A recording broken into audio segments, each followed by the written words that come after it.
ഇവർക്കും ഹൃദ്യമായ എൻ്റെ മറ്റൊരു മഹാമന്ത്ര ഉപാസനാ പദ്ധതിയിലേക്ക് സകർഷം സ്വാഗതം. ആദ്യമായിട്ടാണ് നിങ്ങൾ ഈ വീഡിയോ ശ്രവിക്കുക അഥവാ ദർശിക്കുക എങ്കിൽ മറക്കാതെ ഈ ചാനൽ സബ്സ്ക്രൈബ് ചെയ്യുക. അതേപോലെ തന്നെ വീഡിയോ ലൈക്ക് ചെയ്യുക. തൊട്ടടുത്തുള്ള ബെല്ലൈക്കൻ കൂടി എനേബിൾ ചെയ്ത് കഴിഞ്ഞാൽ ഞാനിടുന്ന വ്യത്യസ്ത മന്ത്രതന്ത്ര ഉപാസനാ പദ്ധതികളെക്കുറിച്ചുള്ള വീഡിയോകൾ നിങ്ങൾക്ക് നോട്ടിഫിക്കേഷനായി വന്നു ചേരുന്നതാണ്.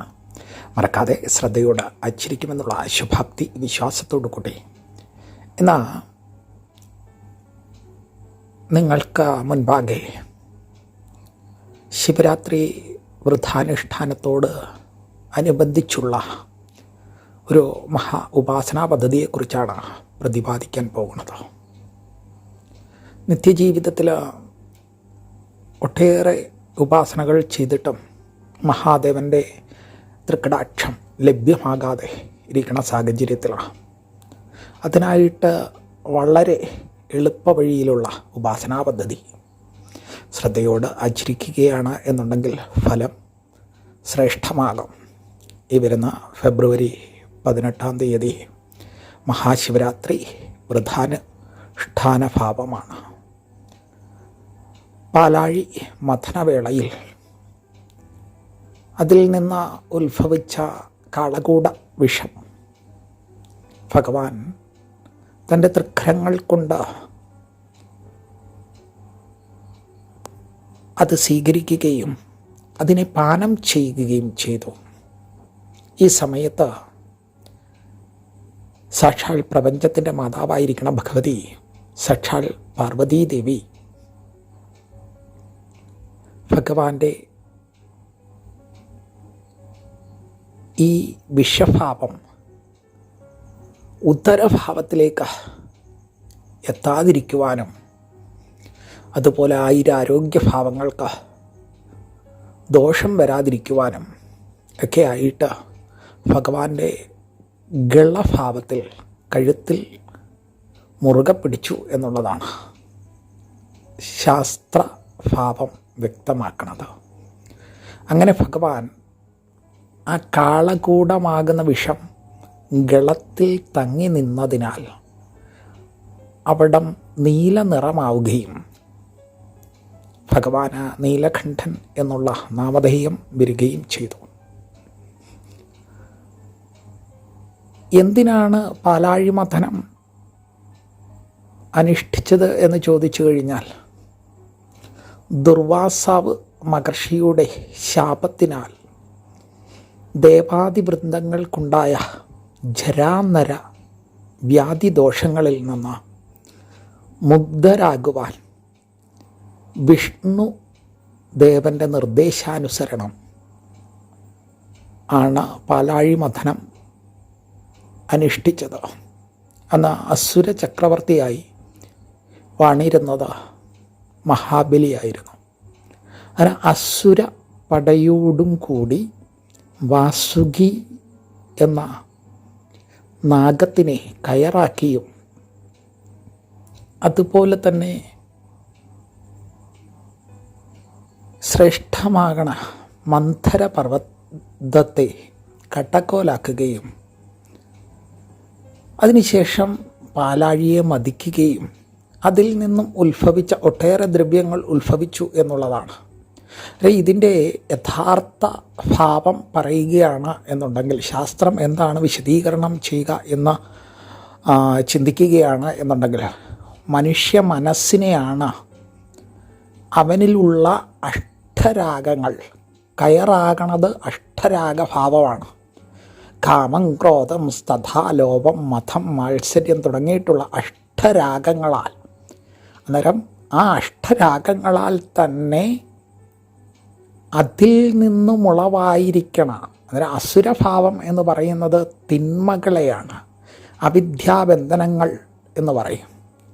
ആ അവിദ്യാബന്ധനങ്ങളിൽ കൂടി മനസ്സിനെ ശ്രേഷ്ഠമാക്കി കഴിഞ്ഞു കഴിഞ്ഞാൽ, അല്ലേ എന്താണ് മതിച്ച് കഴിഞ്ഞു കഴിഞ്ഞാൽ അതിൽ നിന്ന് വികാരത്തെ നശിപ്പിക്കുകയും വിവേകത്തെ വളർത്തുവാനും സാധിക്കും എന്ന് കാണിച്ചു തരികയാണ് പാലാഴി മഥനം എന്ന കഥാസന്ദർഭം.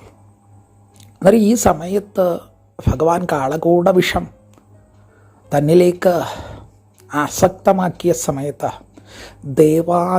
ദേവവൃദ്ധരും ദേവിമാരും ആ രാത്രിയും പകലും ഭഗവാനെ ആയുരാരോഗ്യത്തിൽ സംരക്ഷിക്കുവാനായിട്ട് പഞ്ചാക്ഷരി മന്ത്രം ചൊല്ലിയ ശ്രേഷ്ഠ ദിനഭാവമാണ്. അങ്ങനെയുള്ള ദിനഭാവത്തിൽ എത്രയധികം പഞ്ചാക്ഷരി ഉരുവിടാമോ അത്രയധികം ഫലസിദ്ധിയാണ്. അതേപോലെ ശിവാലയ ദർശനങ്ങൾക്കൊക്കെ ഏറ്റവും ഗുണം ഉളവാകണ ഒരു ദിവസമാണ്. ക്ഷേത്ര ദർശനങ്ങൾ നടത്തുക, പഞ്ചാക്ഷരി മന്ത്രങ്ങളോടുകൂടി പ്രദക്ഷിണം ചെയ്യുക, അതേപോലെ ഭഗവാന്റെ തീർത്ഥജലം സേവിക്കുക. ഇനി വ്രതാനുഷ്ഠാനം എന്ന് പറയുമ്പോൾ തലേന്നാൾ തന്നെ തുടങ്ങണം. ആഹാരപദാർത്ഥങ്ങളൊന്നും തന്നെ ആകരുത് എന്നാണ്.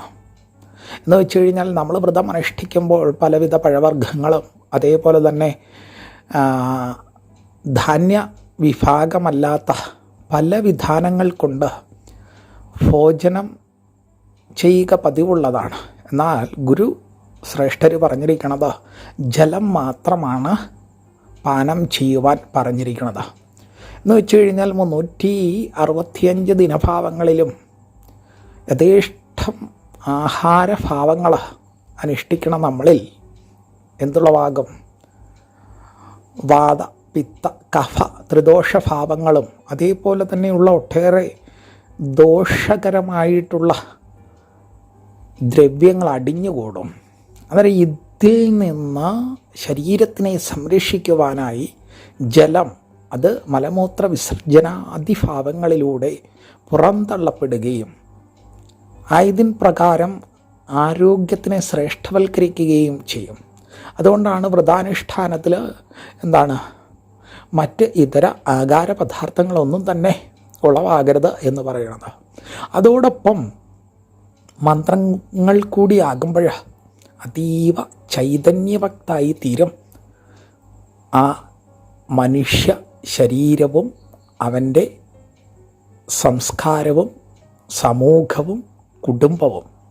ഇത് മനസ്സിലാക്കിത്തരുന്നു ശ്രേഷ്ഠ വ്രതാനുഷ്ഠാനം. അന്നേരം ഇങ്ങനെ വേണം ആചരിക്കുവാൻ. തലേന്നാൾ മുതൽ പിറ്റേന്ന് ശിവരാത്രി ദിനം ഫുള്ളായിട്ട്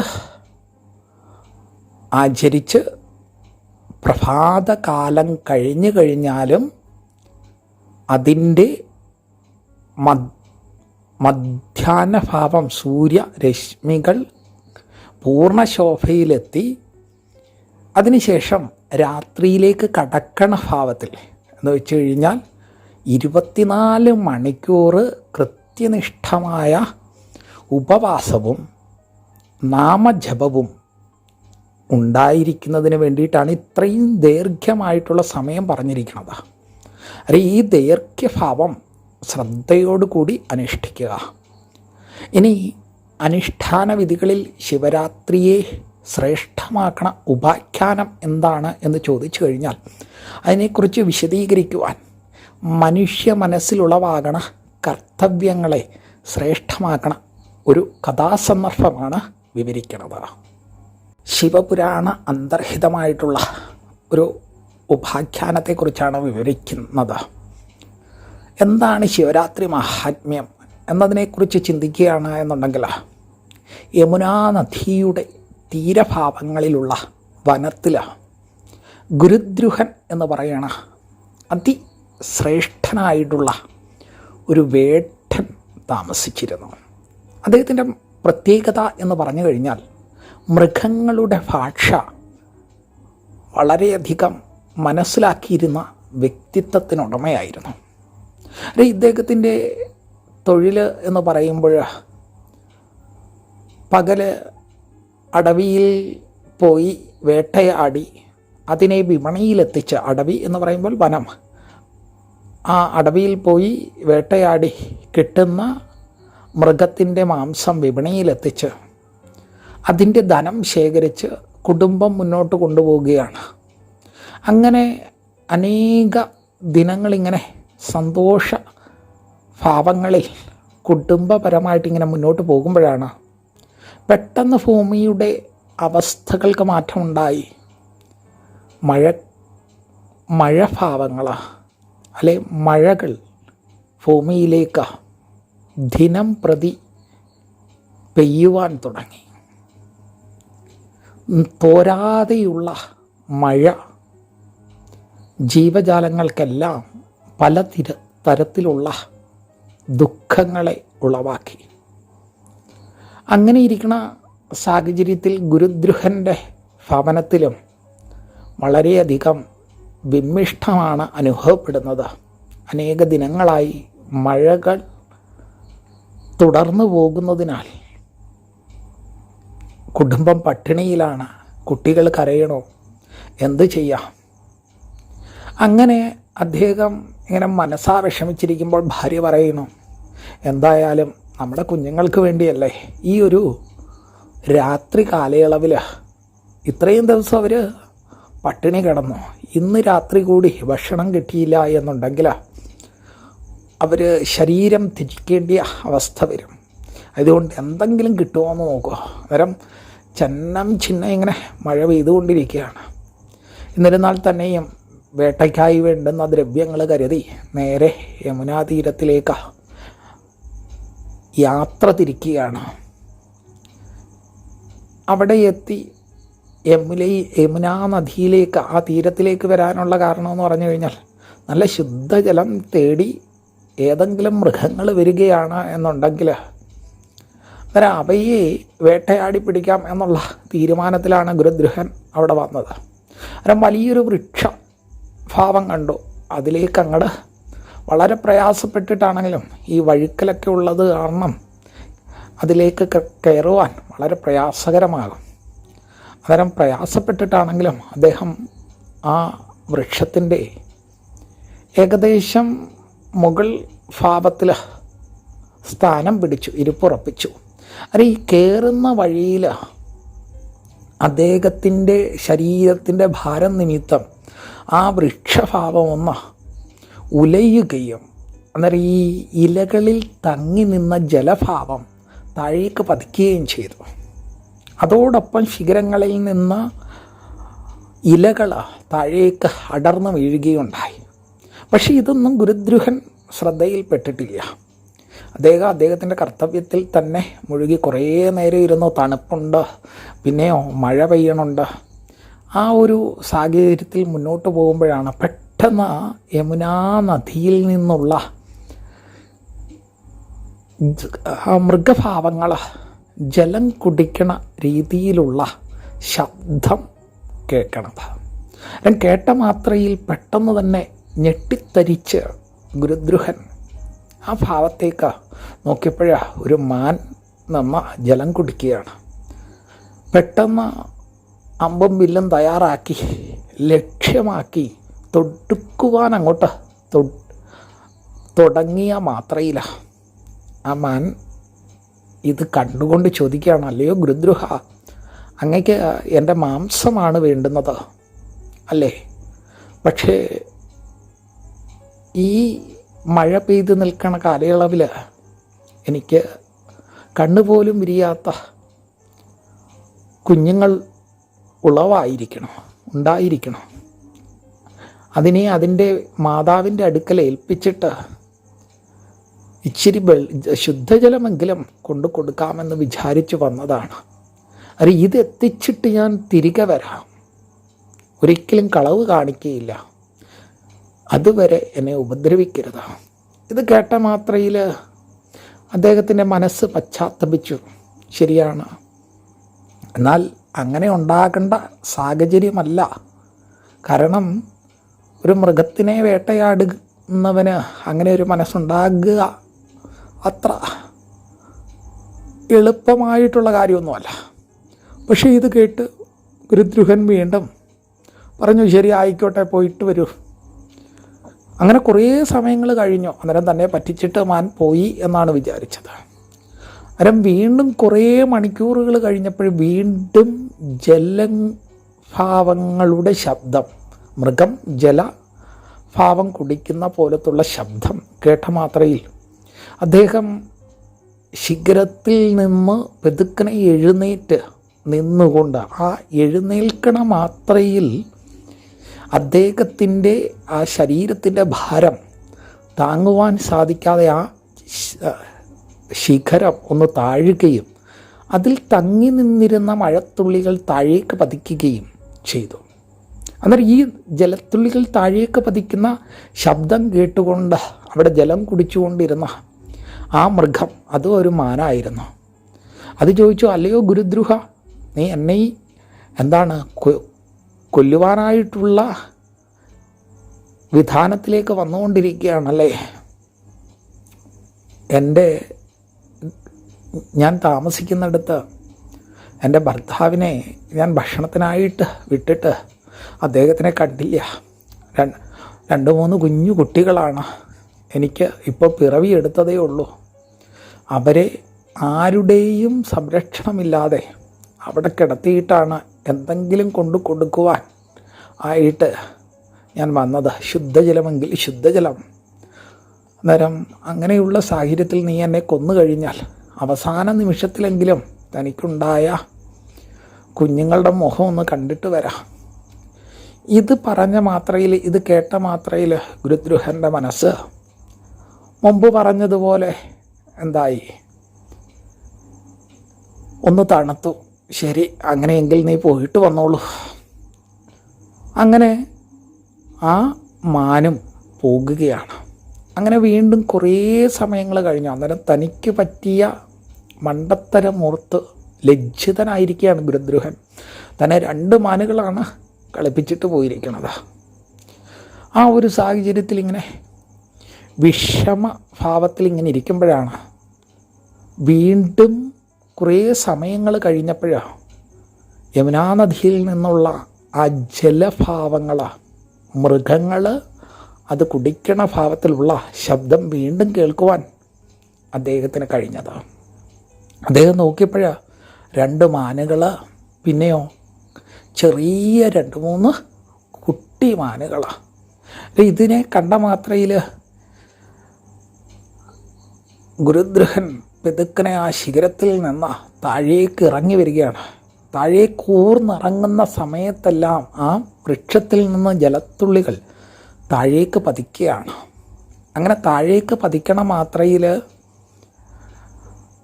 ഇതൊന്നും ഗുരുദ്രുഹൻ്റെ ശ്രദ്ധയിലില്ല. ശ്രദ്ധ മുഴുവൻ താൻ വന്നിരിക്കണ കർമ്മപഥങ്ങളിൽ മാത്രം. അങ്ങനെ താഴേക്ക് വന്നിട്ട് ചോദിച്ചു, മാനുകളുടെ അടുക്കൽ ചോദിച്ചു, ഇപ്പം നിങ്ങൾ കുടുംബത്തോടിഞ്ഞ് വന്നിരിക്കുകയാണോ? അന്നേരം പറഞ്ഞു, എന്തായാലും ഇവള് പോയി കഴിഞ്ഞാൽ ഞാൻ ഈ കുഞ്ഞുങ്ങളെ കൊണ്ട് എന്ത് ചെയ്യാനാണ്? അതുകൊണ്ട് നിൻ്റെ കുടുംബത്തിന് സന്തോഷമാവട്ടെ എന്നുള്ള ഭാവത്തിൽ ഞങ്ങൾ കുടുംബസഹിതം ഇഞ്ഞ് പോന്നേത്. ആർക്കും ഒരു ദുഃഖം ഉണ്ടാകാതിരിക്കട്ടെ, നിൻ്റെ കുടുംബത്തിന് സന്തോഷമേകട്ടെ. ഇത് പറഞ്ഞ മാത്രയിൽ ഗുരുദ്രുഹൻ്റെ മനസ്സ് വളരെയധികം നിഷ്കളങ്കമായ സ്നേഹഭാവത്താൽ അദ്ദേഹം അവരെ തിരിച്ച് പറഞ്ഞു വിടുകയാണ്. കുട്ടികൾ പട്ടിണിയായിരുന്നാലും വേണ്ടിയില്ല, ഈ ഹിംസകർമ്മം അനുഷ്ഠിക്കുവാൻ തന്നെ മനസ്സിന് സാധിക്കണില്ല. അന്നേരം അങ്ങനെ അദ്ദേഹം കുറേ കാട്ടുചെടികളിൽ നിന്നുള്ള പഴവർഗ്ഗങ്ങൾ, ഫലവർഗ്ഗങ്ങൾ ഒക്കെ താഴെ വീണ് കിടന്നതും ഒക്കെ പറക്കിയെടുത്ത് ഗ്രഹത്തിലേക്ക് മടങ്ങി. എന്താണ് ഈ മാറ്റം ഗുരുദ്രുഹന് വരാനുണ്ടായ കാരണം എന്ന് നമ്മൾ ചിന്തിച്ചു നോക്കണം. ഇത് ശിവപുരാണം ഉദ്ഘോഷിക്കണതാണ്. ഞാൻ പറഞ്ഞു, ഓരോ യാമങ്ങളാണ്. ഈ യാമങ്ങളുടെ കണക്ക് പറയുമ്പോഴാണ് അതിനെ മനസ്സിലാക്കുവാൻ നമുക്ക് സാധിക്കണത്. നമുക്ക് ഒട്ടനവധി യാമങ്ങളുണ്ട്. സരസ്വതി യാമം, ധനലക്ഷ്മി യാമം, ആദിലക്ഷ്മി യാമം, ധാന്യലക്ഷ്മി യാമം, ഗജലക്ഷ്മി യാമം, സന്താനലക്ഷ്മി യാമം, വീരലക്ഷ്മി യാമം, വിജയലക്ഷ്മി യാമം. അതിൽ വീരലക്ഷ്മി യാമം, വിജയലക്ഷ്മി യാമം, ഇത് ഈ 2 യാമങ്ങൾക്ക് ദുർഗായാമം എന്നും ഭദ്രകാളി യാമം എന്നും മറ്റൊരു പേരുകൂടി ശാസ്ത്രം പകുത്തു കൊടുത്തിരിക്കുകയാണ്. അങ്ങനെയുള്ള ഒരു സാഹചര്യമാണ് ഏറ്റവും ശ്രേഷ്ഠമായിട്ടുള്ള ഭാവത്തിൽ സന്താന ലക്ഷ്മി യാമത്തിലാണ് ഗുരുദ്രുഹൻ 6 മണി മുതൽ 9 മണി വരെയുള്ള സമയം, വൈകിട്ട് 6 മണി മുതൽ 9 മണി വരെയുള്ള സമയഭാവം. അങ്ങനെയുള്ള സന്താനലക്ഷ്മി യാമത്തിൽ അദ്ദേഹം ആ വൃക്ഷശിഖരത്തിൽ കയറിയ മാത്രയിൽ അതിൽ നിന്നും ഉത്ഭവിച്ച ജലത്തുള്ളികൾ, അദ്ദേഹം കയറിയിരുന്ന വൃക്ഷശിഖരം എന്ന് പറയുന്നത് കൂവളമായിരുന്നു. അതിൽ തങ്ങി നിന്നിരുന്ന ജലത്തുള്ളികളും ഇലകളും താഴെ ഒരു ശിവലിംഗം ആരുടെയും പൂജയില്ലാതെ അവിടെ കിടക്കുകയായിരുന്നു. ഇതിലേക്കാണ് വന്ന് വീണത്. അന്നേരം കൂവള ഇലയും ജലവും ഒരേപോലെ വന്ന് വീഴുകയാണ്. അടുത്തതോ ആദ്യമായിട്ട് വന്ന മാൻ വന്നിരിക്കുന്നത് വിജയലക്ഷ്മി യാമത്തിലാണ്. 12 മണി മുതൽ 3 മണി വരെയുള്ള സമയഭാവം. ആ സമയഭാവത്തിലാണ് 2ാം യാമം. ആ 2ാം യാമത്തിലാണ് എന്തുണ്ടായിരിക്കുന്നത്?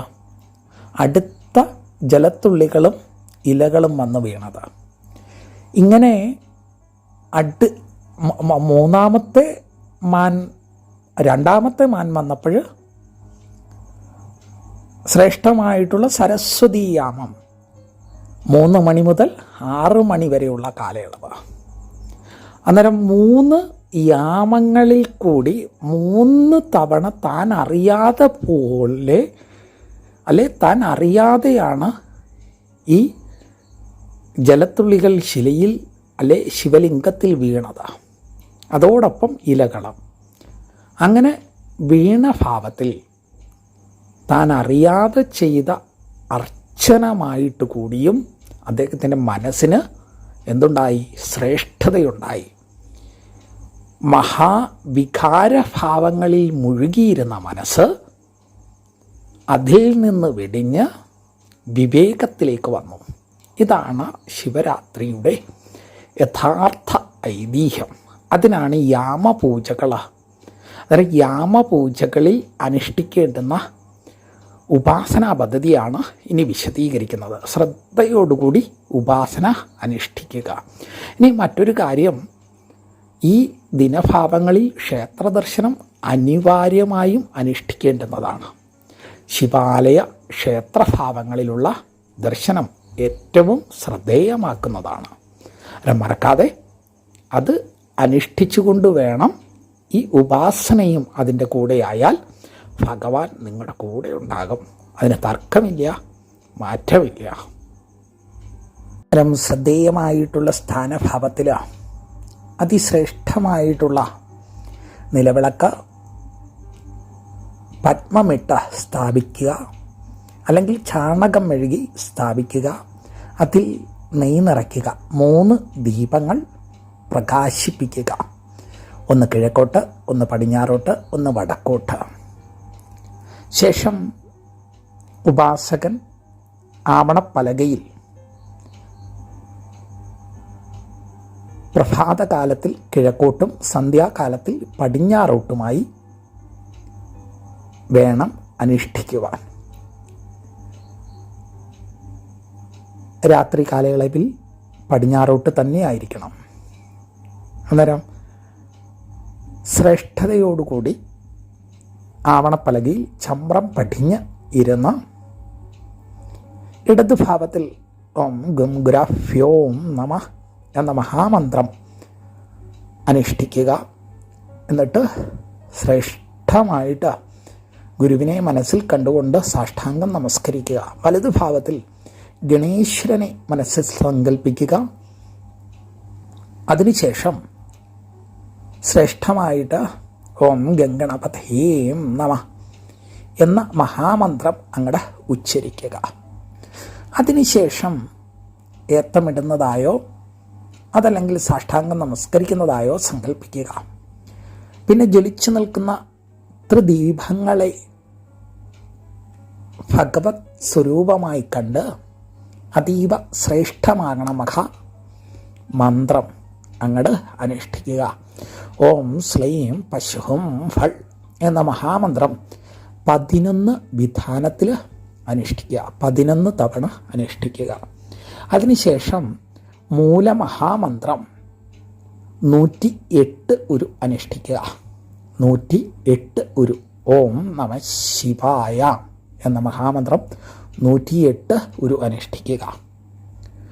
ഇനി തുടർന്ന് അംഗമഹാമന്ത്രം ഓം ഹൃദയായ നമഃ, ഓം നം ശിരസ്വേ സ്വാഹ, ഓം മാം ശിഖായീം വഷൾ, ഓം ശീം കവചായ ഹം, ഓം വാം നേത്രത്രയായ വൗഷൾ, ഓം യം അസ്ത്രായ ഫൾ. ഈ മഹാമന്ത്രങ്ങൾ ഓരോന്നും 7 വിധാനത്തിൽ ആചരിക്കുക. 7 വിധാനത്തിൽ ആചരിച്ചുകൊണ്ട് ശ്രേഷ്ഠമാകണ ഛന്ദസാകണ മഹാമന്ത്രം ഓം വാമദേവാം ഋഷി പഞ്ചിഛന്ദ സദാശിവ രുദ്രോ ദേവത മമ അഭീഷ്ടസിദ്ധ്യർത്ഥം ജപേ വിനിയോഗ എന്ന ഭാവത്തിൽ 11 തവണ അങ്ങട് അനുഷ്ഠിക്കുക. 11 തവണ അനുഷ്ഠിക്കുക. അതിനുശേഷം മഹാധ്യാനമന്ത്രം ഓം വിപ്രദോർഫിം കുഠാരം മൃഗമഭയവരൗ സുപ്രസന്നോ മഖീശ സർവാലങ്കാരദീപ്താം സരസ്സി ച നിലയോ വ്യാഘ്ര ചർമാർത്ഥവാസ ധ്യേയോ മുക്തപരാഗ മൃത രസകലിതാദ്രിപ്രഭാം പഞ്ചവക്ത്രാം സ്ത്രക്ഷ്യാം കോഠീരഘോഠീ ഘടിത തൂഹിൻ നരോചിഷ്കലാതുംഗമൗലിം എന്ന മഹാധ്യാനമന്ത്രം 21 വിധാനത്തിലും അങ്ങടെ അനുഷ്ഠിക്കുക. അതിനുശേഷം പീഠശക്തി മന്ത്രം ഓം ഹ്രീം നമഃ എന്ന മഹാമന്ത്രം 11 തവണയും, പീഠ സമഷ്ടി മന്ത്രം ഓം ഹ്രീം സർവശക്തി കമലാസനായീം നമഃ എന്ന മഹാമന്ത്രം 21 വിധാനത്തിലും, ഉപചാര മഹാമന്ത്രം ഓം നമസ്തു സ്ഥാണുഭൂതായ ജ്യോതിർലിംഗവൃദ്ധാത്മനെ ചതുർമൂർത്തി വപു ഛായാഭാസിതാങ്കായ ശംഭുവേ നമഃ എന്ന മഹാമന്ത്രം 26 വിധാനത്തിൽ അങ്ങട് അനുഷ്ഠിക്കുക. ശേഷം മന്ത്രഗായത്രീ മന്ത്രം ഓം മന്ത്രരാജായ വിദ്മഹേം മഹാമന്ത്രായ ധീമഹിം തന്നോ മന്ത്ര പ്രചോദയാത എന്ന മഹാമന്ത്രം അനുഷ്ഠിച്ചതിന് ശേഷം ശ്രദ്ധയോടുകൂടി ആവണപ്പലകയിൽ നിന്ന് എണീറ്റ് ശ്രേഷ്ഠമായി നമസ്കരിച്ച് ഭഗവാന്റെ അടുക്കൽ അഭിഷ്ടഭാവങ്ങൾ അങ്ങോട്ട് പറയുക. അന്നേരം അങ്ങനെ പറഞ്ഞതിന് ശേഷം ക്ഷമാപണ പ്രാർത്ഥന ഓം മന്ത്രഹീനം ക്രിയാഹീനം ഭക്തിഹീനം മഖീശ്വരം യത് പൂജിതം മായാം ദേവം പരിപൂർണം തഥാസ്തുതേ എന്ന മഹാമന്ത്രത്തോടുകൂടി ശിവരാത്രി ദിനഭാവത്തിലെ വൃദ്ധാനുഷ്ഠാനം പൂർണ്ണമാക്കാവുന്നതാണ്. ഇനി ഓരോ യാമഭാവങ്ങളെക്കുറിച്ച് പ്രതിപാദിച്ചിരിക്കണം. ഓരോ യാമങ്ങളിൽ എത്രയധികം കൂവളത്തിലാണ് ശേഖരിക്കാവോ അത്രയധികം കൂവളത്തിലാണ് ശേഖരിക്കുക. അതിനുശേഷം ഓരോ യാമം കൂടുമ്പോഴും പഞ്ചാക്ഷരി 1000 2000 അല്ലെ എത്ര നിങ്ങൾക്ക് അന്ന് ആ രാത്രി പൂർണ്ണമായിട്ടും ഭഗവാനുമായിട്ട് ലയിച്ച് ഇത് അനുഷ്ഠിക്കുവാൻ സാധിക്കുമോ അത്രയും പരമമായിട്ടുള്ള ഭാവത്തിൽ നിങ്ങൾക്ക് ഭഗവത് തേജസ് ശ്രേഷ്ഠമാക്കുവാൻ സാധിക്കുന്നതാണ്.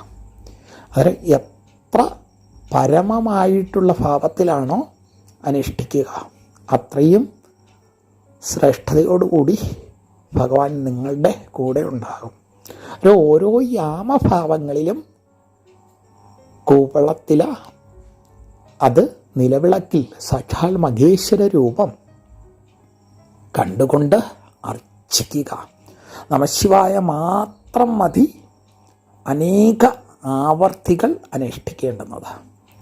ആ പഞ്ചാക്ഷരി മന്ത്രത്തിൽ ഭഗവാന് വേണ്ടിയിട്ട് നമ്മൾക്കൊരു ദിവസം അങ്ങോട്ട് മാറ്റി വെച്ച് കഴിഞ്ഞാൽ അതിൽ നിന്നുളവാകുന്നത് എന്താണെന്ന് ചോദിച്ചു കഴിഞ്ഞാൽ നിങ്ങൾക്ക് അത് അനുഭവിച്ചറിയുക, അതേ പറയുകയുള്ളൂ. അനുഭവിച്ചറിയുക. ശാസ്ത്രം എന്ന് പറഞ്ഞാൽ ശാസനാൽ ത്രായതേ ഇത് ശാസ്ത്ര എന്ന അനുഭവിച്ചറിയുന്ന പൊരുളാണ് ശാസ്ത്രം. അന്നേരം അതിനെ അനുഭവിച്ചറിയുക. എല്ലാവർക്കും ഭഗവാന്റെ അനുഗ്രഹമുണ്ടാകട്ടെ എന്ന് പ്രാർത്ഥിച്ചുകൊണ്ട് ഈ വീഡിയോ ഏവർക്കും ഇഷ്ടമായി എന്ന് കരുതുന്നു. ഇഷ്ടമായിട്ടുള്ളവർ മറക്കാതെ ഈ ചാനൽ സബ്സ്ക്രൈബ് ചെയ്യുക, അതേപോലെ തന്നെ വീഡിയോ ലൈക്ക് ചെയ്യുക. തൊട്ടടുത്തുള്ള ബെല്ലൈക്കൻ കൂടി എനബിൾ ചെയ്ത് കഴിഞ്ഞാൽ ഞാനിടുന്ന വ്യത്യസ്ത മന്ത്ര തന്ത്ര ഉപാസനാ പദ്ധതികളെക്കുറിച്ചുള്ള വീഡിയോകൾ നിങ്ങൾക്ക് നോട്ടിഫിക്കേഷനായി വന്നു ചേരുന്നതാണ്. ശ്രദ്ധയോട് ആചരിക്കുമെന്നുള്ള ശുഭാപ്തി വിശ്വാസത്തോടു കൂടി മറ്റൊരു വീഡിയോയുമായി വരും വരെ ഏവർക്കും നന്ദി, നമസ്കാരം.